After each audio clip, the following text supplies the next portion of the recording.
Hey guys, welcome back to my channel Take a Pause with Lovey, and I'm so grateful and thankful and appreciative of all the support and love that I got for my first one.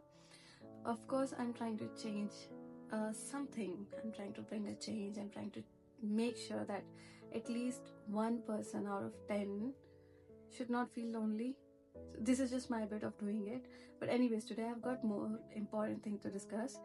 First, I want to ask, does it happen with you where you sometimes you're just engaged in your daily activities and all of a sudden your heart starts racing, you feel restlessness, and then or maybe even when you're sleeping and you just wake up and you feel like your heart is racing and you're not able to talk, you're not able to figure out why it is happening. Yeah, and it's like you don't even know why is it happening, right? You don't even when you try to analyze it, you don't understand why is it happening, what caused it or anything.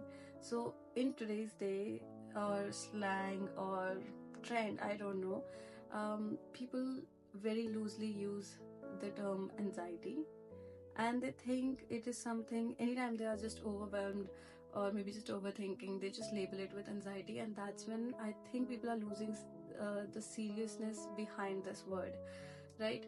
But I'll tell you one thing, we need to understand daily anxiety. It is not even anxiety, it's just you're overwhelmed, you're overworked, you're exhausted and you need some rest. But this anxiety, it is more than that. It is more than your mind. It affects you physically, and that's how you know that something is wrong with you, with your body. So first, with me it happens like, let's say I struggle going to bed, and once I'm sleeping I can feel it, physically feel it, that my mind is hyperactive, it is running in all different directions, right? So let's say I have done something maybe a few hours back, and I'll revise it, I'll think about it, and I'll see, okay, did I do it right, did I not do it right, what could have been done? And then once I'm past that scenario where I'm thinking about the past, I eventually move to the next scenario, which is like, presently I need to focus on my sleep. So I'm sleeping, but in my sleep my mind is constantly telling me, Lovey, you need to sleep, your target is to not open your eyes until your alarm rings, right? This is like an everyday struggle. So it is hard. And when people, just because it's going in trend, so half of the people, they don't even believe it, that there is some concept like this. Okay, they just think, oh, it'll be fine, it's just mind. I'm sorry to hear that for everyone who is going through it, including myself, because it is not just in your mind. Sometimes you don't even know, you don't even realize what caused it in first place, and once you get a proper clinical diagnosis of it, you then understand it has been there.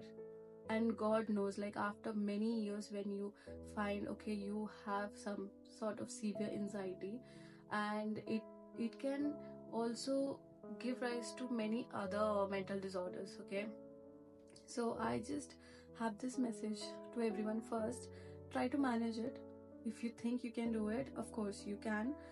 So maybe just what I do is I look for different creative things, because I am a creative individual. I need to have some sort of adventure in my day-to-day life, right?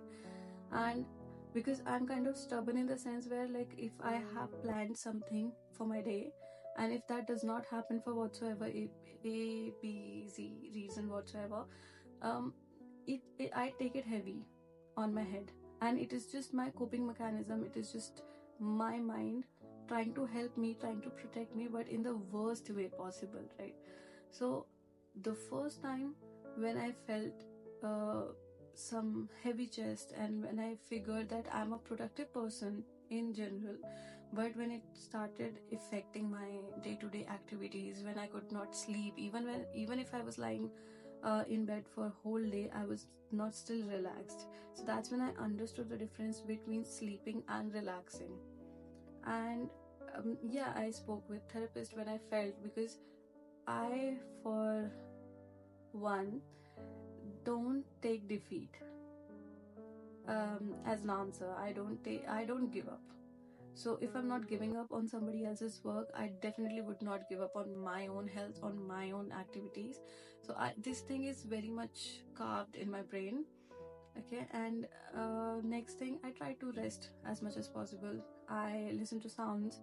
I've got different varieties of sounds that I listen to.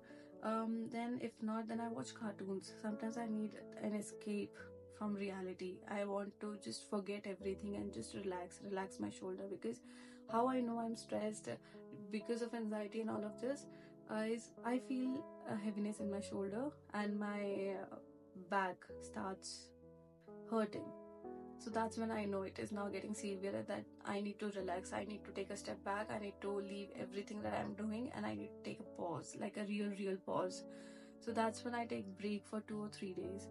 And this is how I keep maintaining my life. And I would say it is a long-term process, because there can be an end to it, but I would say honestly, it is not yet figured out, like if it can be completely cured, because it is not only situational anxiety is very random. It is on day-to-day basis only when you get overwhelmed. But this sort of anxiety that I'm talking about, which is like clinically diagnosed, and that gives you physical symptoms, it is much more severe than that. If you feel like you want to go to a therapist, please go do it.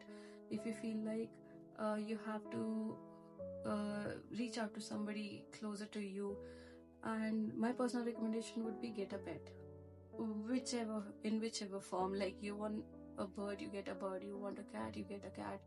If you want a dog, you get a dog. But have something around you to keep you engaged and hopeful. For me, that's dog. So yeah, that's for today. I just wanted to share this thing because I've been experiencing this for like last 2 days, and on the outside everything is going fine and all good, but inside I keep a close eye on my heart and my mind, and I analyze, and I'm not even exaggerating it. I'm telling you exactly how it feels. It feels like you have a heavy chest, you want to cry, but you don't know the reason, and that's when you want to stay. I maintain my distance from people for quite some time. I try to hibernate, because I know they will be asking me, they'll be trying to help me, but in that moment I just want to be. I don't want to listen. Even tiniest sounds can cause so much frustration in that moment. So I take my time to get over it, and when it is over extended period, I again seek external help. So that's how I go about it. That's it. I hope I can help somebody by telling how I do it. And I know it may sound very random and people say it all the time, but it's not easy, and I definitely understand that. Talking about positivity is easy, but actually practicing that positivity, especially when you're struggling mentally and emotionally, it is very hard. So I am with you on this. And for any management tips, or if you just want to talk, if you just want a company, you can always ping me or maybe comment down, and I'll reach out to you. Okay, take care. Bye bye.